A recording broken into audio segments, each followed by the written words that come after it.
नमस्कार दोस्तों, आप देख रहे हैं आज की सबसे बड़ी राजनीतिक बहस।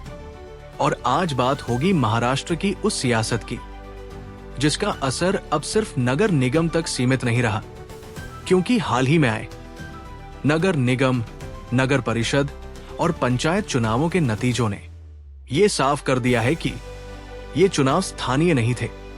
ये सिर्फ विकास पर वोट नहीं था, बल्कि ये था सत्ता, संगठन और नेतृत्व का जनमत सर्वे।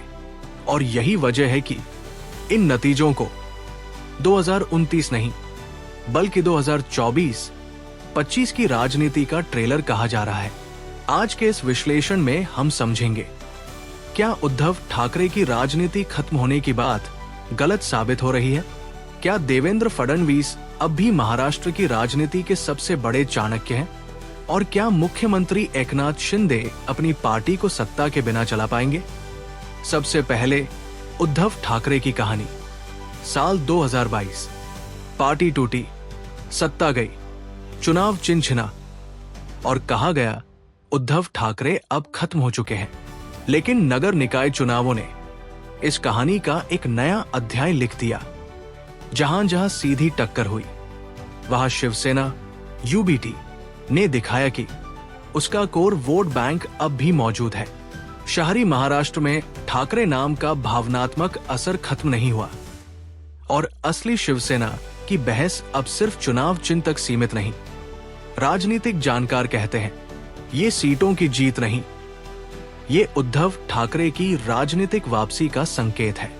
क्योंकि बिना सत्ता, बिना संसाधन और बिना सरकारी मशीनरी के अगर कोई पार्टी टिकती है तो वो कमजोरी नहीं, ताकत का सबूत होता है।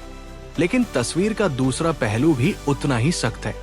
ग्रामीण महाराष्ट्र में पकड़ ढीली, संगठन के पास सीमित फंड और कांग्रेस एनसीपी पर बढ़ती निर्भरता। यानी उद्धव ठाकरे खेल में जरूर है, लेकिन फाइनल जीतने के लिए उन्हें अब ग्राउंड लेवल पर बड़ी मेहनत करनी होगी। अब बात करते हैं देवेंद्र फडणवीस की। अगर महाराष्ट्र की राजनीति को शतरंज कहा जाए तो देवेंद्र फडणवीस अब भी सबसे तेज चाल चलने वाले खिलाड़ी हैं। इन चुनावों में बीजेपी ने संगठन की ताकत दिखाई, सत्ता का फायदा उठाया और डबल इंजन सरकार का संदेश दिया। नतीजे साफ कहते हैं, बीजेपी आज भी महाराष्ट्र की सबसे मजबूत पार्टी है। शहरी इलाकों में उसका नेटवर्क सबसे सॉलिड है और विपक्ष पूरी तरह उसे रोक नहीं पाया। लेकिन ये जीत एक चेतावनी भी लेकर आई है, क्योंकि कई जगह जनता ने साफ कहा, सिर्फ सरकार होने से वोट नहीं मिलता। महंगाई, पानी, सड़क, बेरोजगारी जैसे मुद्दे भारी पड़े। हर सीट पर सत्ता की गारंटी काम नहीं आई। राजनीतिक विश्लेषक कहते हैं, बीजेपी जीती जरूर है, लेकिन जनता ने आंखें खोलकर वोट दिया है।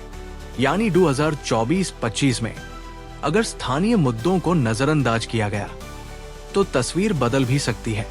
अब सबसे नाजुक सवाल एकनाथ शिंदे, मुख्यमंत्री एकनाथ शिंदे के लिए ये चुनाव सबसे बड़ी अग्नि परीक्षा थे, क्योंकि सत्ता उनके पास है, असली शिवसेना का दावा भी और सरकारी ताकत भी कुछ इलाकों में शिंदे गुट ने दिखाया। स्थानीय नेताओं की पकड़, प्रशासनिक ताकत, सत्ता का असर। लेकिन कई जगहों पर हकीकत बिल्कुल अलग दिखी। पार्टी का विस्तार सीमित, पुराना शिवसेना वोट पूरी तरह ट्रांसफर नहीं और बीजेपी पर निर्भरता साफ नजर आई। यानी बड़ा सवाल अब भी वही है, अगर सत्ता चली गई तो क्या शिंदे की शिवसेना बच पाएगी? ये सवाल सिर्फ विपक्ष नहीं पूछ रहा, ये सवाल अब राजनीतिक गलियारों में गूंज रहा है। तो इन नतीजों का बड़ा संदेश क्या है? नगर निकाय चुनावों ने महाराष्ट्र को 3 साफ संकेत दिए हैं। राजनीति अब 3 ध्रुवीय हो चुकी है। सिर्फ चेहरा नहीं, संगठन असली ताकत है और स्थानीय चुनाव अब सत्ता की नींव तय करते हैं।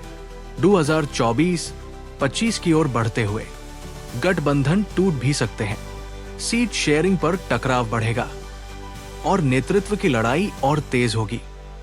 आखिरी निष्कर्ष, उद्धव ठाकरे को राजनीतिक संजीवनी मिली है, देवेंद्र फडणवीस अब भी सबसे मजबूत रणनीतिकार है और एकनाथ शिंदे के सामने सबसे कठिन इम्तिहान बाकी है, क्योंकि राजनीति में सिर्फ जीत नहीं, संदेश मायने रखता है। और इस बार जनता ने हर नेता को अपना अपना संदेश दे दिया है। अगर आपको ये विश्लेषण पसंद आया हो तो वीडियो को लाइक करें, चैनल को सब्सक्राइब जरूर करें, बेल आइकन दबाएं, कमेंट में अपनी राय लिखें। आपका समर्थन ही हमारी सबसे बड़ी ताकत है। धन्यवाद। फिर मिलेंगे एक नई बड़ी खबर के साथ।